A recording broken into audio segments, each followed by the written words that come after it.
All right, so you get your stretcher bars. That's how YouTube works, y'all.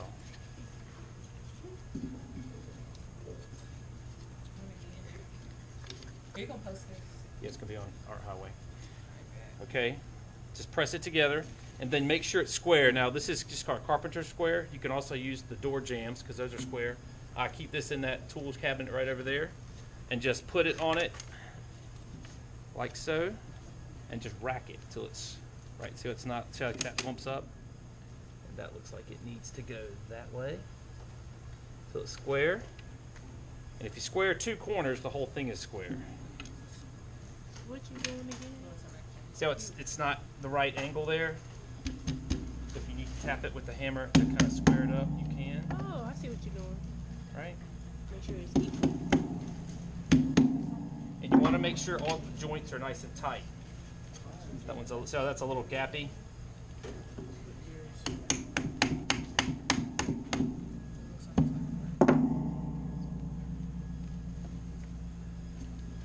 Stop doing that, please. All right, there you go. So I just tilted it, check it. Yeah. We're square. Now, that's that part. So now you're going to lay it on your canvas. Now, this stuff's expensive, so you want to try really hard not to waste it. Okay? So go this way instead of going that way sometimes, or as you've got several people, try to use several that are similar in size to not waste it. All right? Now, I'm going to go this way because there's a lot more space. And you want about 4-finger width on all sides. So put 4 fingers here, 4 fingers here, and just kind of eyeballing it. All right? 4 fingers over here, put a mark. And 4 fingers over there. All right? You didn't do that software? No, watch this. Put a notch with scissors. Don't cut it. And a notch with scissors here. Does anybody know why I'm not cutting it the whole way? Because it's not going to be straight. But canvas rips in straight lines. What? It rips in straight lines. It'll rip better than you could cut it. So rip. True. And then I'm going to rip that one so I don't run past. You ain't gotta cut them. There you go. All right? You do kind of look equal though. Because it is. All right, so that's ready. So now what you do, that was the easy part. So now what you have to do is the stretcher part. You're going to need a stapler and make sure it's full of staples. So I just pulled that off. There's 2 of these staplers. You just kind of press down and pull and it kind of relieves the whole thing. This only holds 1 sling of staples. All right, I wish you could put more in here, but that's it. You just slide them in facing down like that. And see how that looks like a staple? That goes on just like it. You're ready to go. Now, this is the hard part. You have to literally stretch this across here. You don't just staple and staple. All right, you have to pull, stretch, and staple. So it's a little tricky. So some of you may need help, like somebody to hold stretch while you do it, because you can actually, you'll see what I mean in a minute. So always start on one side, make sure it's even. Just kind of eyeball it. Pull one side up. I'm not stretching, I'm just pulling it and staple it. All right. Rotate. Now watch this. See that one right there? Pull against it. Now watch, there's going to be a wrinkle pop up. See my wrinkle? That's official. Leave the wrinkle. Keep it taut. This is the hard part because some people are going to kind of let off when you go to grab the staple, and it's going to be loose, and they're going to pull out all your staples, and you're going to redo it. Okay? Pull it tight. Hassan is very good at this. This Hassan right here is actually very good at this. He doesn't look like he's good at much, but he's good at this. Directly across from it, so it's still there. Now rotate. Not pulling. I'm just putting it on here because there's nothing to pull against. Staple. Notice how I'm doing it in the center. Rotate, and guess what I'm going to do? Pull. Pull the wrinkle out. And maybe even make another one the other direction. All right, now see my wrinkles? Those are going to work out, but see how it's nice and tight in the middle? Kind of tap it, you hear like a drum sound. That's what you want. So now, 2 fingers. I'm not pulling, I'm just kind of making it flat. 2 fingers, just eyeball it. opposite side. Always work across from yourself. Don't work in a circle, work back and forth. Now this time I'm going to pull. I like to pull with my knuckles and then kind of stretch it over and hold. Pull tight. Now this side, I'm not pulling yet because there's nothing to pull against. Pull tight. Now I'm making this look real easy. All right, this thing's takes a little practice. If you're having a hard time, you need two hands. You might need somebody to help you hold it. That's totally acceptable. So what you do with this part? Yeah. Wait, just wait. Just don't worry. That's the hardest part. Get there. I'm doing one staple at a time. Oh, why am I doing one on each side? So you're like doing two. I'm doing two. And then two. Right. Because it's even. It's a square, it's symmetrical, so stay even. Now, here's a little tip. Stay about 3 to 4 fingers from the corner. All right, because there's a trick to doing corners, so stay about 3 fingers from the corner. So obviously, I'm going to get there right now. I'm about 3 fingers away, so that's all I'm doing here. When I pull. So one side gonna be tighter than the other. It should be tight exactly all the way around. Now, see how I got off track a little bit? Sade distracted me. I'm going to totally add an extra staple here. It's going to happen to all of you. It just happened to me in front of everybody. Come a little closer. I want you to be able to see. I can see real good. Okay, I heard.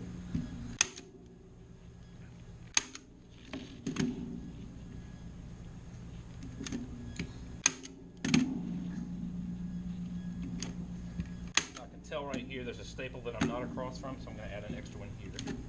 Sade again, yeah, she is. And now I can't go any more that way, so I'm just going to go ahead and go another one over here. Here, so I'm even.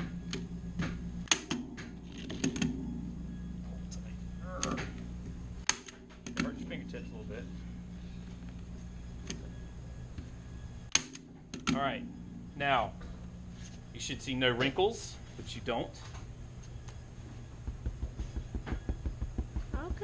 Here it's like a drum. If yours does not make that sound, it's too loose. And we will rip all the staples out and you will redo it. But that's wasting staples. It's wasting a lot of things and time. So, I'm for real. All right? Because we're doing it art school style. So now, corners. Now I'm about to make this look really easy. What happens with corners? You basically have to hide all this crap on here, right? Right. See, that looks like I just hit a bunch of folded mess. That's a boo. That's not good. So what you have to do is basically hide those folds somewhere. So where do you hide the folds?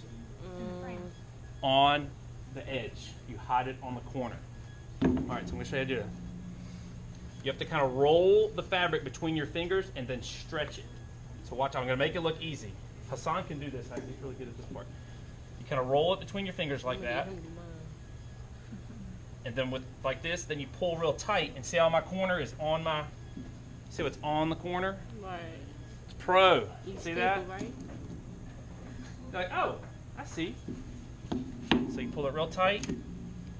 1, 2, and then make sure this isn't sticking over like that. Pull that kind of in. 3, triple tap. Let me show the camera.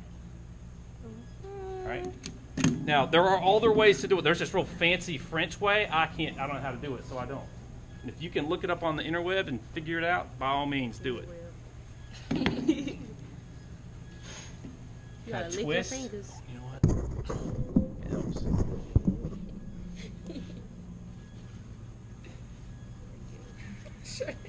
I need that right there. You gotta make. That's a camera, right? Yeah. It's a GoPro. You ain't All right. I need that. So, continue. It helps if you have a third hand. You need some help? No. All right, so I got a wrinkle in there. I didn't do it good. I didn't pull it tight enough.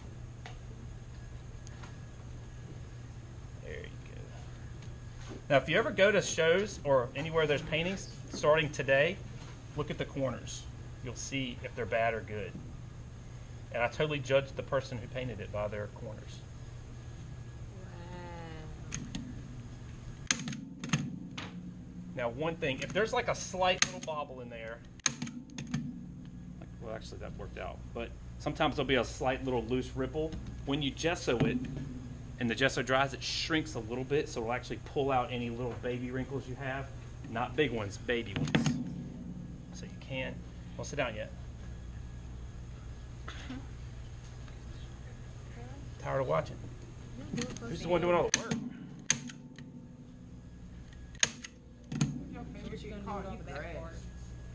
All right, we're GTG. What do I do now? What? Paint. Lead it back like that, man. That's it.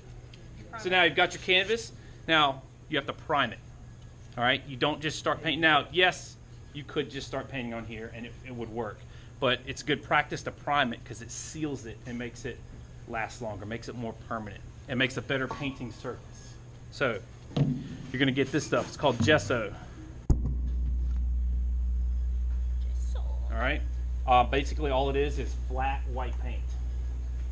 Get yourself a 1-inch brush, and this I keep in the storage room on the top shelf. Now you could pour this in a cup, but I feel like you end up wasting it. Well, you're gonna do the whole thing. Now, don't sling it on yourself. Kind of take a second and spread it out. And what does this do? It seals the fibers. So it's basically, you're not painting on just canvas, you're painting on Like the paint. Yeah. Do you do the edges? Yes. Now see, I'm going all the same direction now. I'm just doing that to spread it out. And I may need to add more. I don't think I do. I like to go all over the place to get it spread out, and then my last thing I'm going to go all over. I'm doing this whole thing so you can see exactly what to do. You put enough up there. I think I did.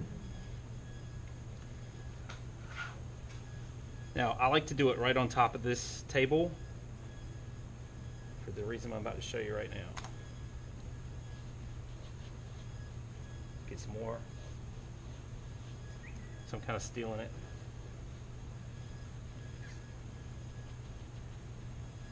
Get it all in there. You grab that for me, thank you, Charlotte. Grab some paint.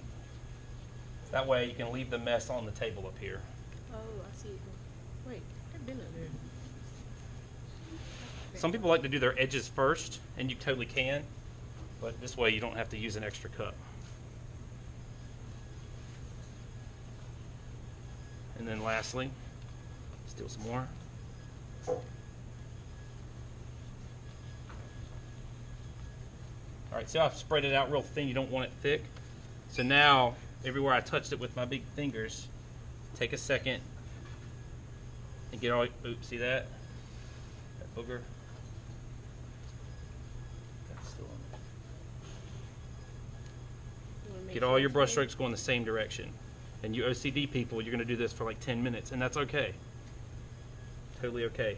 Now in doing this, it kind of lumps up on the edges, so then go back on your edges and make sure you don't have a big lip of it where you scrape paint. You look good.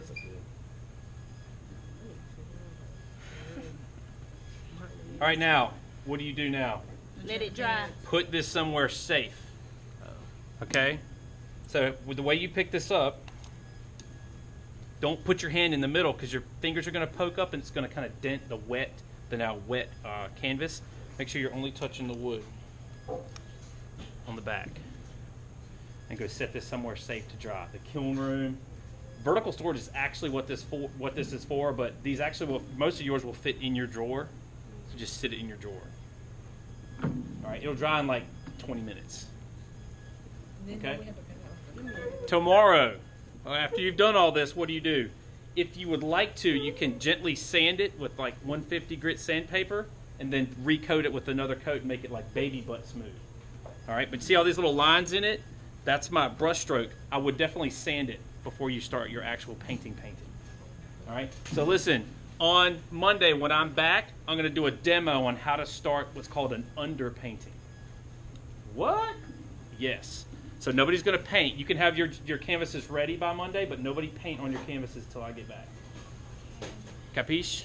Yeah. Questions?